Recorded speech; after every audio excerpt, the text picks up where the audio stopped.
Assalomu alaykum akalar, ukalar. Charchamayapsizlarmi? Bugun gidromontni nima qilamiz? Zapravka qilamiz. Azot bilan slabi bo'lib qolgan, yaxshi urolmay. Udar kamayib qolgan. O'shani hisobiga hozir uni ichida azot miqdorini o'lchaymiz. Kamiga zapravka qilamiz. Video davomida hammasini qo'yib borishga harakat qilaman.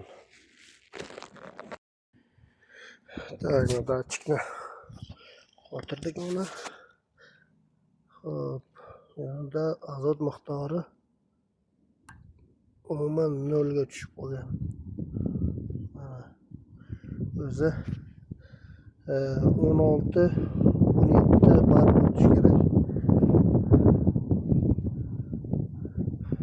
Hozir buni qo'lni razberat qilib, tech ustranit qilib, keyin zapravka qilamiz. Buni любой mol doktorda bor bu. Ko'k qochiramiz, sigir qochiradigan narsa bu. Любой mol doktordan to'g'ri. Mol qochiramiz. Mana buni ichida to'la masla o'tib ketgan. Manchi durvorgan.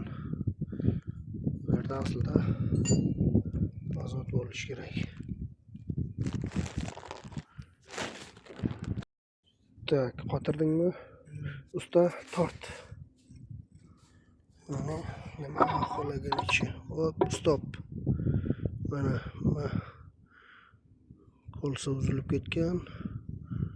Mana shuni hisobiga azot qochgan, bu tomoniga masla o'tib ketgan.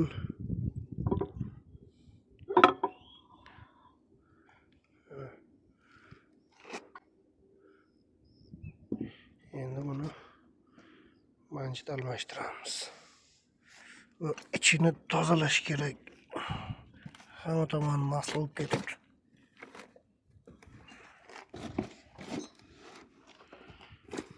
Uçab issiq juvonmiz.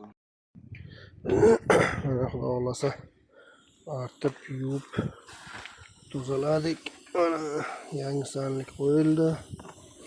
Ular yuvib taxlandi, mana uzilgani. Endi joy-joyiga solamiz, zapravka qilamiz. Xo'sh, mana bu azotimizni uladik, zapravka qilindi.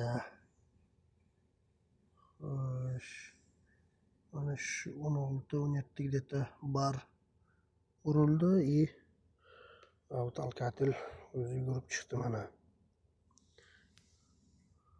O'limdan ziyod urishi mumkin emas. Tak, kran. Mana bu kran yopiq. Давление mana o'zgargani yo'q. Turibdi. Buni endi bemalol ishlataversa bo'ladi. Datchikni yechayotgan payti mana bu klapani yechib trayet qilinadi.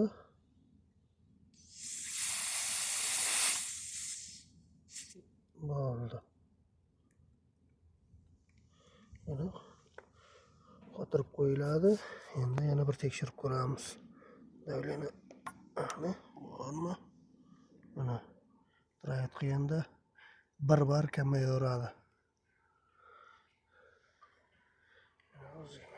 Yuborib qo'yamiz.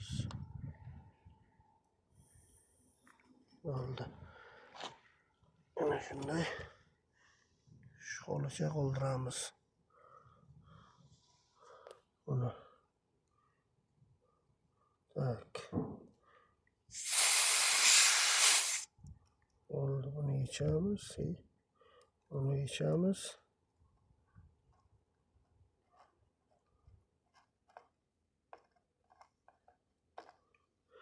Bo'ldi. Xo'sh. Endi uni probkasi qani? Probkasi perchatkani tagidamidi? Mana. Qotirib qo'yamiz.